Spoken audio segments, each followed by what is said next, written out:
sa ni sa ri ma ga ma re ga ma pa ma ga re sa da da pa.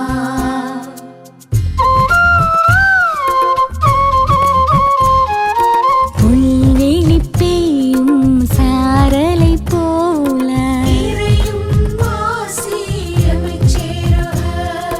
நீலம் குளிர் செய்யும் வான்மழை போல வான்வெளி உலவும் சூரியன் நிலவாய் தானென நினையா படைப்பும் நிலமாய்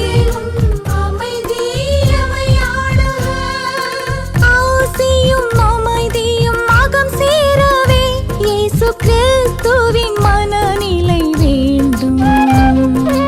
ஆசியும் அமைதியும் அகம் சேரவே இயேசு கிறிஸ்துவின் மனநிலை வேண்டும்.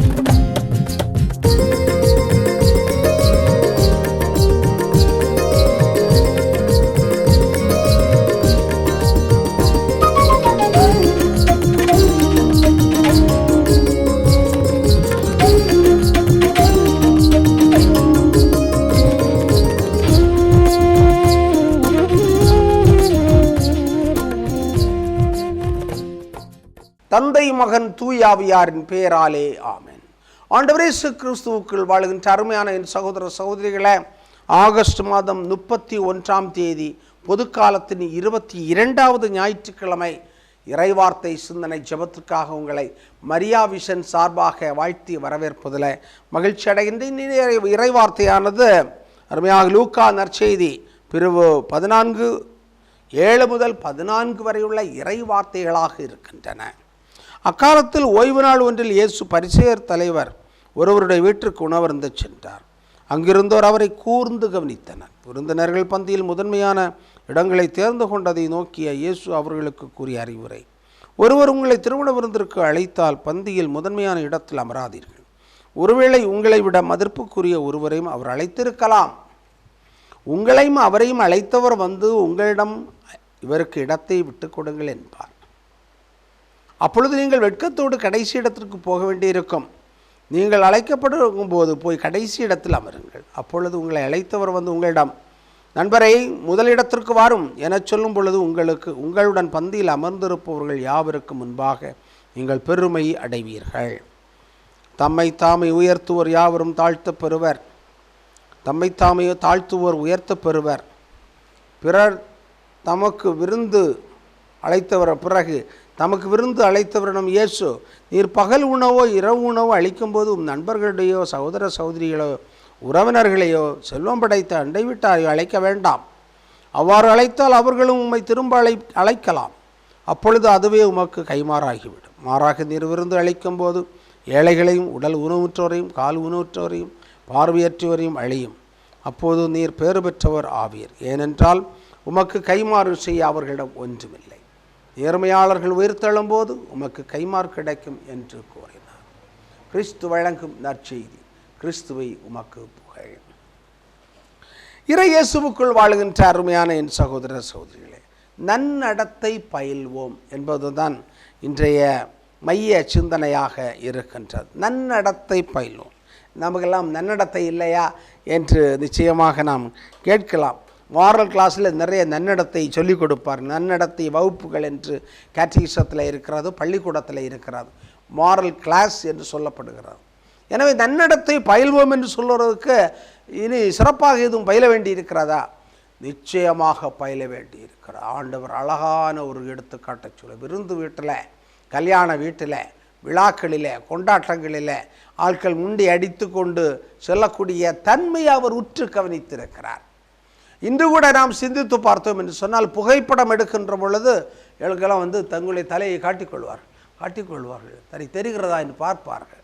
இதுதான் மனிதனுடைய உளவியலாக இருக்கிறது.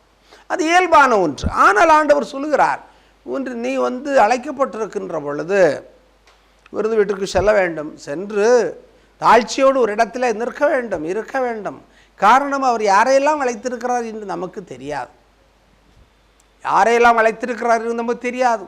அவருக்கு மேல் இருக்கிற அதிகாரிகளாக இருக்கலாம், அவரோடு படித்தவர்களாக இருக்கலாம், அவருக்கு உதவி செய்தவர்களாக இருக்கலாம், உதவி செய்ய போகின்றவர்களாக இருக்கலாம், சொந்த பந்தங்களாக இருக்கலாம். இவர்களுக்கு தான் நிச்சயமாக முன்னுரிமை கொடுக்க வேண்டும் என்ற ஒரு பழக்க வழக்கம் நம்முடைய சமுதாயத்தில் இருக்கிறது.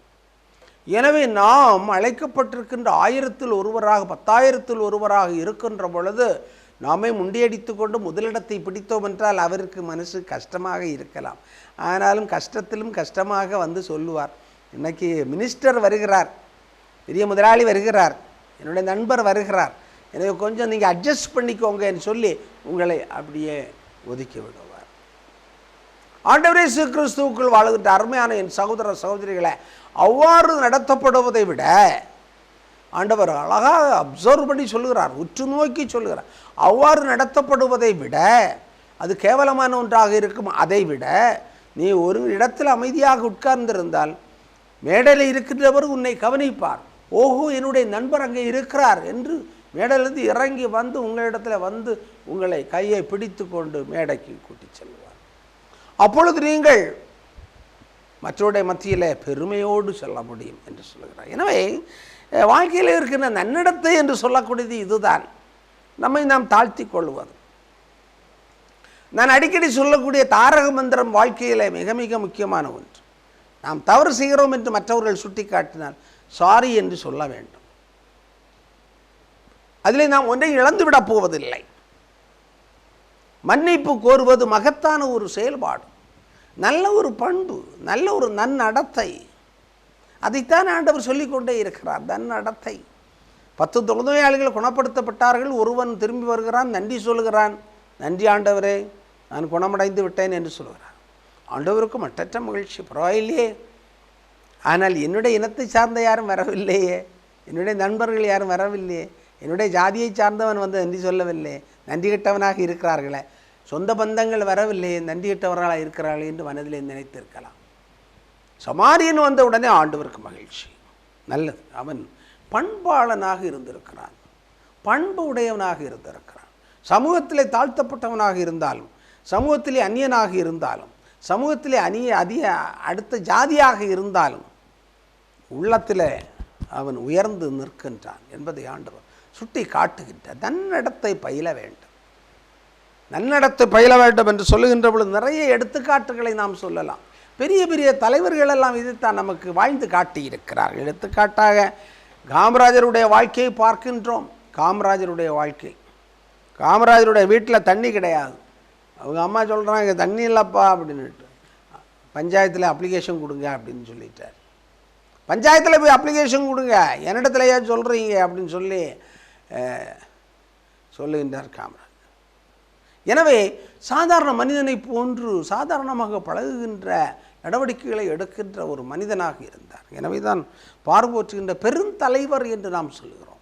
பெருந்தலைவர், வெறும் அறிவு மட்டுமல்ல, பண்பு இருக்கிறார், பண்பு இருக்கிறார். அதைத்தான் நாம் இன்று சிந்தித்து பார்க்க வேண்டும். எனவே தவறு செய்கின்ற பொழுது சாரி என்று சொல்ல வேண்டும், நன்மைகளை பெறுகின்ற பொழுது நன்றி என்று சொல்ல வேண்டும்.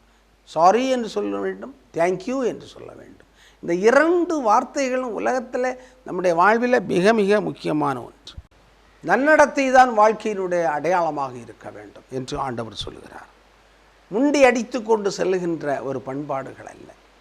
சிலர் வழிபாட்டு தலங்களிலே எப்பொழுதுமே பீடத்தில் நின்று டிராமா காட்டி கொண்டிருக்க வேண்டும் என்று விரும்புவார்கள். ஸ்டீலிங் த ஷோ, அதில் எதுவுமே செய்திருக்க மாட்டார்கள். கடைசி நேரத்தில் வந்து ஸ்டீலிங் த ஷோ, இந்த ஷோவில் அவர் தான் பெரிய ஆள் மாதிரி காட்டிக்கொள்ளுவார். எனவே அப்படிப்பட்ட தன்மைகள் இருக்கக்கூடாது. அதுதான் இன்றைய இறைவார்த்தையினுடைய மிக முக்கியமான செய்தியாக இருக்கிறார். ஜெபிப்போம். எங்கள் நல்ல தந்தை இறைவா, தாழ்ச்சியோடு இருக்க வேண்டும். முதலிடங்களுக்காக அடித்து முண்டி அடித்து கொண்டு பிறரை தள்ளிவிடுகின்ற பண்புகளிலிருந்து மாற்றமடைந்து தாழ்ச்சியோடு இருந்து முதலிடங்களை பிடிக்கின்ற மனநிலைகளுக்கு நாங்கள் கடந்து செல்ல வேண்டும். மன்னித்து கொள்க, நன்றி என்று சொல்லுகின்ற வார்த்தைகளை அடிக்கடி பயன்படுத்தி வாழ்க்கையிலே நன்னடத்தினுடைய மக்களாக வாழ வேண்டும் என்று எங்களுக்கு அழைப்பு விடுத்திருக்கிறீர். இதற்காக நாங்கள் உமக்கு நன்றி செலுத்துகின்றோம். எங்களோடு இருந்து எங்களை வழிநடத்தும் தந்தையே, ஆமென். தந்தை, மகன், தூய ஆவியாரின் பெயராலே